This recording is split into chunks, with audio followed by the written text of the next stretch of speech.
Hi guys, and welcome back to 5 Minute Review. This week we're taking a look at The Order 1886.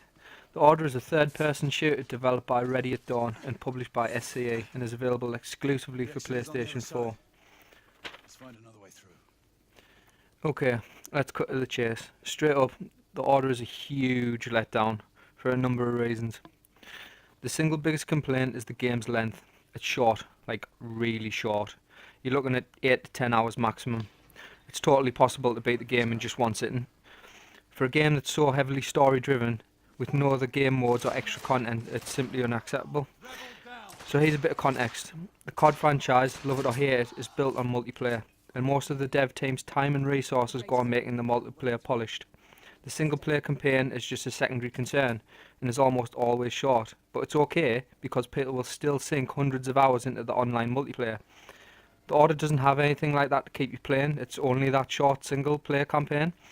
So if Infinity Ward can make a throwaway campaign that's 8 to 10 hours long with a fraction of the time and resources, there's really no excuse for Ready at Dawn's decision to make The Order so agonisingly short.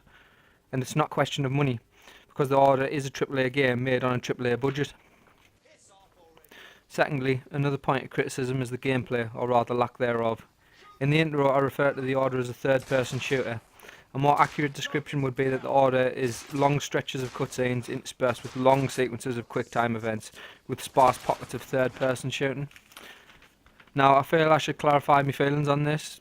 I'm not going to go right into the video games as art debate, but in recent years there's been a growing genre of games that fit into the mantle of interactive storytelling. Light on gameplay, heavy on story. Now, this is a Marmite subject. Some people really like the concept, others can't stand it.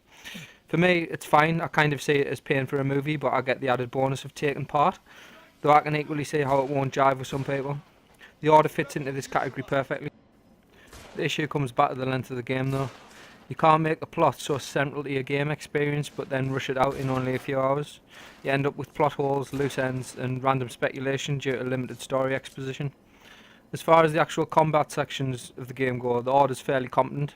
It's standard over-the-shoulder, cover-based shooting, and it's reasonably entertaining, but it's really nothing new. So, I've talked about plot being a primary selling point of the game, so how does the actual story measure up then?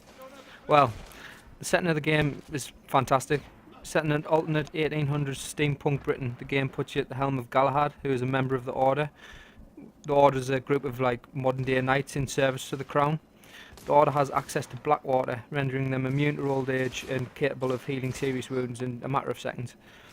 The game also features Nikola Tesla as the source of the Order's high-tech equipment. Britain is beset by both civil unrest and a plague of half-breed lichens, and the plot focuses on uncovering the truth behind the civil rebellion and how the plague's actually spreading.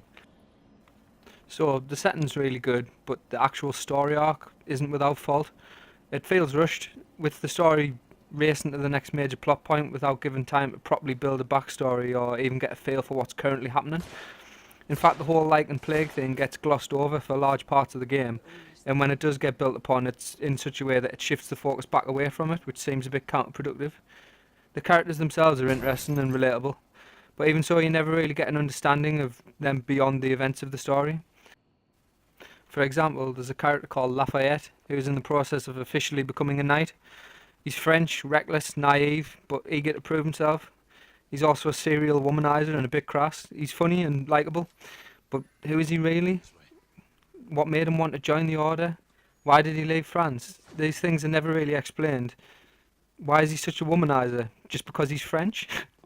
Seems a bit tacky and more than a touch racist. Now, I realise I've given the Order a serious bashing here, but it's not all bad news. Visually, the Order is stunning. The graphical fidelity on offer is among the highest I've ever seen, and it really shows off the power of the PlayStation 4. The character models themselves are top quality, and the weapon effects on some of the more exotic weapons give you that holy shit, that was awesome feeling. The Order isn't bad, it's just disappointing because it could have been so much more.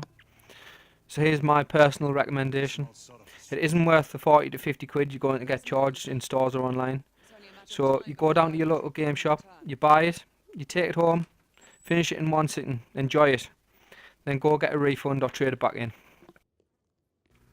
So there it is, a 5-minute review of The Order 1886.